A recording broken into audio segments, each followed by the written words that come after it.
Today we will study our chapter 11 verbs. Now tell me what I am doing. I am teaching you and what you are doing, you are just sitting and listening to me. But दोनों जगह पर action तो हो रहा है, कोई काम तो हो रहा है।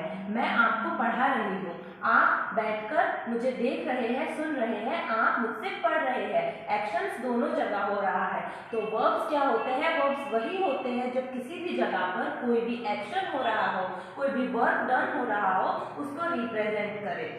A verb is the action words or the doing words in sentence. किसी भी सेंटेंस में अगर कोई भी एक्शन हो रहा है, कोई भी काम हो रहा है, तो उन्हें वर्ब्स कहेंगे। जैसे हिंदी में जिसे हम क्रिया कहते हैं वही वर्ब होते हैं। फॉर एग्जाम्पल देखो, द गर्ल इज डांसिंग। इस सेंटेंस में हम एक गर्ल के बारे में बात कर रहे हैं, लेकिन वो गर्ल कर क्या रही है? वो गर्ल क्या कर रही है? डांस कर रही है। नेक्स्ट सेंटेंस है सीमा इज कुकिंग द फूड। इसमें सीमा क्या कर रही है? सीमा भी कोई काम कर ही रही है ना, सीमा फूड कुक कर रही है। नेक्स्ट सेंटेंस देखो, the monkey jump on me. Monkey ने मेरे ऊपर क्या किया? जंप किया। यहाँ पर भी मंकी ने एक एक्शन किया है, और वो एक्शन क्या किया है कि उसने मेरे ऊपर जंप किया है। तो हम किसी वर्ब की अनदर डेफिनेशन देखें तो हम क्या कह सकते हैं? The verb is a part of speech that tells us what the subject is doing. किसी भी सेंटेंस में सब्जेक्ट क्या कर रहा है उन्हें ही हम वर्ब कहते हैं। जैसे इस एग्जांपल में देखो, द गर्ल इज डांसिंग। इसमें सेंटेंस में सब्जेक्ट क्या है? गर्ल है, क्योंकि एक्शन कौन कर रहा है? ये गर्ल कर रही है। नेक्स्ट सेंटेंस में मैंने बताया सीमा इज कुकिंग द फूड, लेकिन इसमें सब्जेक्ट क्या है हमारा? एक्शन कौन कर रहा है? सीमा कर रही है।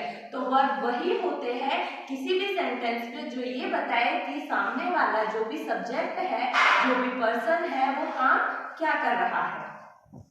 Now we will study about the kinds of verbs. There are three kinds of verbs: transitive verbs, intransitive verbs, and incomplete verbs. First, transitive verb. A transitive verb is a verb that requires an object to receive the action and for making a complete sense. तो transitive verbs क्या होते हैं? transitive verbs वो होते हैं जिनको किसी भी ऑब्जेक्ट की जरूरत पड़ती है किसी भी सेंस को बनाने के लिए। For example, I am teaching my student. For example, I am teaching my students. मैं पढ़ा रही हूँ, लेकिन मैं किसको पढ़ा रही हूँ? मेरे स्टूडेंट्स को पढ़ा रही हूँ।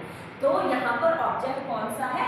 My students. स्टूडेंट्स यहाँ पर ऑब्जेक्ट है, जिनकी वजह से ये जो सेंटेंस है इसका कंप्लीट सेंस बन रहा है। नेक्स्ट एग्जांपल है the boy is flying a kite. यहाँ पर किसके बारे में बात हो रही है? बॉय के बारे में बात हो रही है। वो क्या कर रहा है? वो एक काइट को फ्लाई कर रहा है। तो यहाँ पर ऑब्जेक्ट क्या है? काइट है, क्योंकि काइट के बिना अगर ना हम ये ना बताएं कि यहाँ पर जो लड़का है वो काइट पतंग उड़ा रहा है, तो इस सेंटेंस का कोई सेंस नहीं बनेगा। इसीलिए हम इजीली समझ सकते हैं कि ट्रांजिटिव वर्ब्स क्या होते हैं, जिनमें किसी भी ऑब्जेक्ट की जरूरत होती है कंप्लीट सेंस बनाने के लिए। अनदर टाइप देखो, अनदर टाइप है intransitive verb.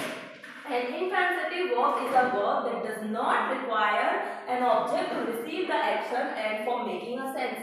अब देखो, ट्रांजिटिव वर्ब में हमने पढ़ा कि ऑब्जेक्ट हमें चाहिए होता है ताकि किसी भी सेंटेंस का कंप्लीट सेंस बन सके, लेकिन इंट्रांजिटिव वर्ब्स वो होते हैं जिसमें किसी भी ऑब्जेक्ट की कोई रिक्वायरमेंट नहीं होती है।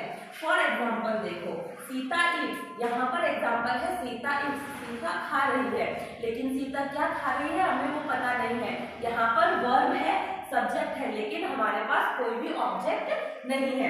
नेक्स्ट एग्जांपल देखो, आई एम टीचिंग। मैं पढ़ा रही हूँ, लेकिन मैं किनको पढ़ा रही हूँ, क्या पढ़ा रही हूँ, ये यहाँ पर नहीं बताया गया है।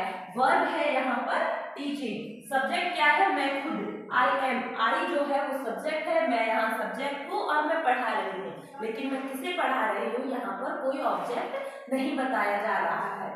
इसीलिए इंट्रांजिटिव वर्ब्स क्या होते हैं जिनमें ऑब्जेक्ट की कोई जरूरत नहीं होती है। नेक्स्ट है इनकम्प्लीट वर्ब्स। इनकम्प्लीट वर्ब्स भी एक तरीके से इंट्रांजिटिव वर्ब्स की तरह ही होते हैं, लेकिन हम हमारे किसी भी कॉम्प्लीमेंट के साथ उनको कंप्लीट कर सकते हैं। जैसे डेफिनेशन देखो, the verb which need not an object to complete sense. किसी भी ऑब्जेक्ट की यहाँ भी जरूरत नहीं होती है कंप्लीट सेंस बनाने के लिए, लेकिन हम हमारे किसी भी कॉम्प्लीमेंट से उन्हें कंप्लीट कर सकते हैं। फॉर एग्जाम्पल देखो, the train is late. Train क्या है? लेट है। इसमें कोई भी ऑब्जेक्ट नहीं है, लेकिन हम हमारा अगर कोई कॉम्प्लीमेंट दे तो इसको कंप्लीट कर सकते हैं।